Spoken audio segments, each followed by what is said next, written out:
मित्रहरू, जय मसिह, नमस्ते।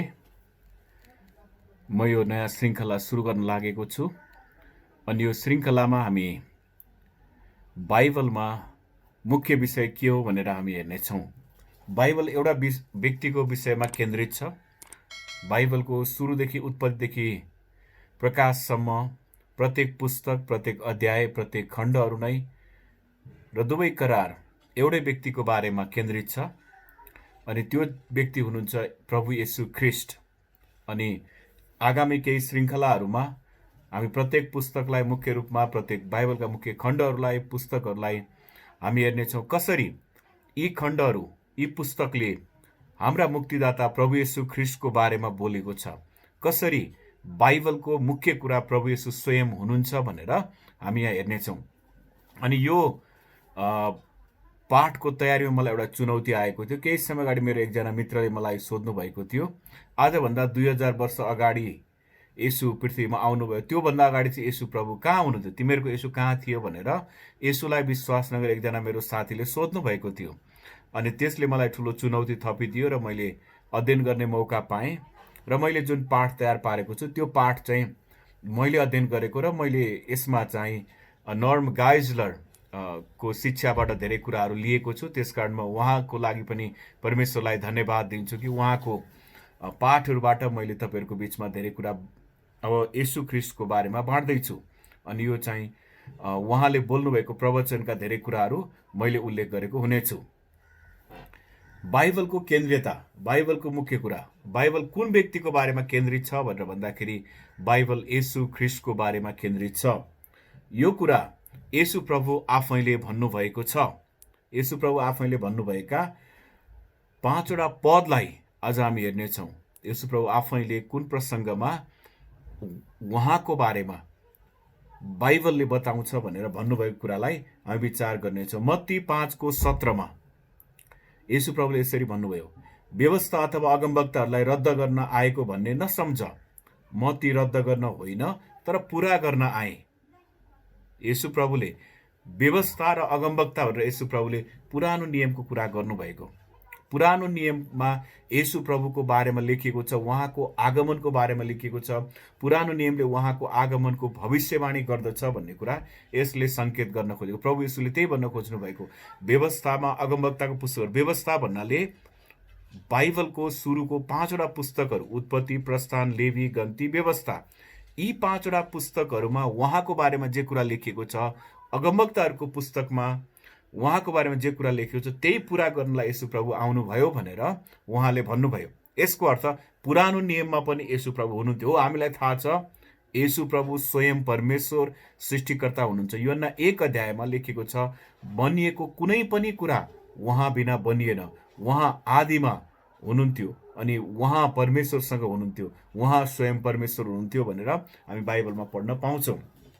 त्यसै गरी अर्को ठाउँमा लुका 24:27 जब येशू प्रभु क्रुसमा मर्नुभयो अनि उहाँ बौरी उठ्नुभयो, बौरी उठ्नु भएर उहाँ इम्माउसको बाटोमा चेलाहरूसँग जाँदै हुनुहुन्थ्यो अनि ती चेलाहरू चाहिँ प्रभु अब क्रुसमा मर्नुभयो, सबै कुरा सकियो भन्ने विषयमा तिनीहरू चिन्तित भएर त्यही विषयमा कुरा गरिरहेका थिए। अनि त्यो बेलामा येशू प्रभुले ती चेलाहरू कहाँ प्रकट हुनु भएर के गर्नुभयो भन्ने कुरा यहाँ उल्लेख गरिएको छ लुका 24:27।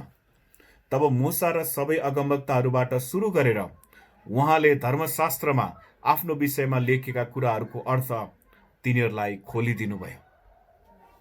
येशू प्रभुले मूसा, अगमवक्ताहरूबाट सुरु गरेर धर्मशास्त्रको विषयमा उहाँको बारेमा लेखेको भनेको अर्थ चाहिँ उहाँ बौरी उठिसक्नु भएको छ अनि उहाँको मृत्युको बारेमा, उहाँको जन्मको बारेमा, उहाँको बौरी उठाइको बारेमा पुरानो नियममा लेखेका कुराहरू उहाँले ती चेलाहरूलाई प्रकाश पारिदिनु भयो।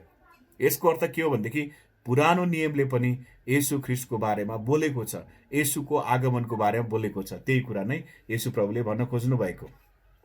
लुका 24:44 यसरी लेखेको छ। अनि येशू प्रभुले आफ्ना चेलाहरूलाई भन्नुहुन्छ, तिमीहरूसँग हुँदा मैले बोलेका वचनहरू यिनै हुन्, अर्थात् मूसाको व्यवस्था, अगमवक्ता र भजनका पुस्तकमा मेरो विषयमा लेखेका सबै कुरा पुरा हुनै पर्छ। येशू प्रभुको बारेमा जे कुरा पुरानो नियममा लेखेको छ त्यो कुरा पुरा हुनैपर्छ। अब यहाँ 3टा खण्ड हामी पाउँछौँ। नेपाली बाइबल हामीले पढ्दाखेरि सुरुमा व्यवस्थाको पुस्तक भनेर 5वटा पुस्तक भनेको छ, त्यसपछि इतिहासको पुस्तक, त्यसपछि पद्य र बुद्धिका पुस्तकहरू, त्यसपछि आएर अगमवक्ता भने ठुला र साना अगमवक्ता भनेर पुरानो नियमलाई त्यसरी विभक्त गरिएको, त्यसरी विभाजन गरिएको छ अध्ययनको लागि सजिलो होस् भनेर। तर हिब्रू बाइबलमा 3वटा खण्ड छ, व्यवस्था अथवा तोरा, सुरुको 5वटा पुस्तकहरू, अनि त्यसपछि अगमवक्ता नबीम, र त्यसपछि केटुबिम राइटिङ्स, अथवा यहाँ चाहिँ सायद भजनको पुस्तकहरू अनुवाद गरेको छ। त्यही कुरा नै निश्चय यहाँ सम्बोधन गरेको। अनि यसो प्रभुले पुरानो नियमको हिब्रू बाइबलमा जुन किसिमको पुरानो नियमलाई छुट्याइएको छ, पुरानो नियमलाई विभाजन गरेको छ, त्यो 3वटै खण्ड, पुरानो नियमको 3वटै खण्डमा उहाँको बारेमा लेखेको कुरा, सबै कुरा पुरा हुनुपर्छ भनेर यसो प्रभुले भन्नुभयो। यसको अर्थ पुरानो नियमले उहाँको बारेमा सङ्केत गरेको छ, उहाँको बारेमा देखाएको छ। त्यसमा अर्को एउटा पद पनि म पढ्न चाहन्छु। यूहन्ना 5:39 लेखिएको छ, तिमीहरू धर्मशास्त्र खोजी गर्दछौ। अनि यो चाहिँ येशू प्रभुले फरिसीहरूसँग उहाँको वाद विवाद हुँदाखेरि, बहस हुँदाखेरि भन्नुभएको, तिमीहरू धर्मशास्त्रमा खोजी गर्छौ। अथवा त्यो बेलामा येशू प्रभु आउने बेलामा नयाँ करार लेखिएको थिएन। धर्मशास्त्र भनेर उहाँले पुरानो नियमलाई भन्न खोज्नु भएको, किनभने त्यहाँ अनन्त जीवन पाइन्छ भने तिमीहरू ठान्छौ। उनीहरूले चाहिँ, फरिसीहरूले, शास्त्रीहरूलाई थाहा थियो, उनीहरूलाई विचार थियो कि अनन्त जीवन कुरा चाहिँ पुरानो नियममा पाइन्छ। मेरो विषयमा गवाई दिने ती नै धर्मशास्त्र भनेको पुरानो नियमले नै येशूको बारेमा गवाई दिएको छ। येशूको बारेमा पुरानो नियमले नै टेस्टिफाई गरेको छ, पुरानो नियमले उल्लेख गरेको छ भनेर येशू प्रभुले भन्दै हुनुहुन्छ। आजको लागि अर्को एउटा पद पनि पढ्दैछु म, यो पद चाहिँ अन्तिम हुन्छ। हिब्रू 10:7 यसै लेखेको छ, हेर्नुहोस् हे परमेश्वर, पुस्तकको मुठोमा मेरो बारेमा लेखे जस्तै तपाईँकै इच्छा पूरा गर्न म आएको छु। येशू प्रभुले भन्नुभएको कुरालाई हिब्रूले उल्लेख गरेको, पुस्तकको मुठोमा।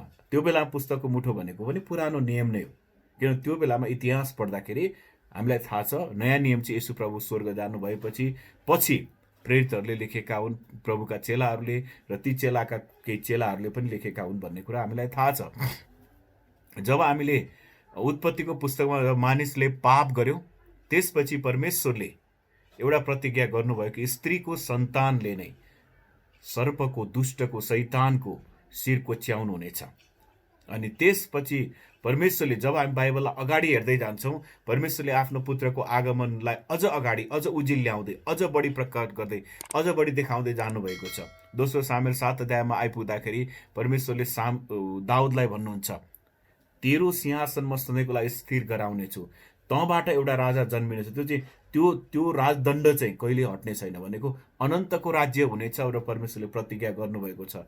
अनि हामीलाई थाहा छ येशू प्रभु चाहिँ दाउदको घरानाबाट, त्यो वंशावलीबाट आउनुभएको यहुदाको कुलको सिंह हुनुहुन्छ। त्यसकारण पुरानो नियमले येशूको बारेमा जे कुरा भनेको छ त्यही कुरा पुरा गर्नलाई येशू प्रभु आउनुभएको। यो श्रृङ्खला हामीले सुरु गरेका छौँ र म आशा गर्छु हामीले सबै सँगै अध्ययन गर्दै जाँदाखेरि पुरानो नियमलाई, बाइबलको प्रत्येक पुस्तकको हामी पुरै त हेर्न भएन, तर मुख्य मुख्य पदहरू हामी हेर्दै येशूको बारेमा के भविष्यवाणी गरिएको छ र प्रकाशको पुस्तकसम्म येशूको बारेमा कसरी एउटै व्यक्तिको विषयमा, उत्पत्तिदेखि सुरु गरेर एउटै व्यक्तिको विषयमा उहाँसँगै सम्बन्धित विषयहरू लगेर टुङ्ग्याएको छ भन्ने कुरा हामी अबको क्रमशः अध्ययनमा विचार गर्नेछौँ। फेरि पनि तपाईँहरूले यो अध्ययन गर्ने समय दिनुभएको लागि, तपाईँले मनन गर्नुभएको लागि धन्यवाद। तपाईँलाई परमेश्वरले प्रशस्तै आशिष दिनुभएको होस्। तपाईँको समय आशिषमय रहोस्। जय मसीह। नमस्ते।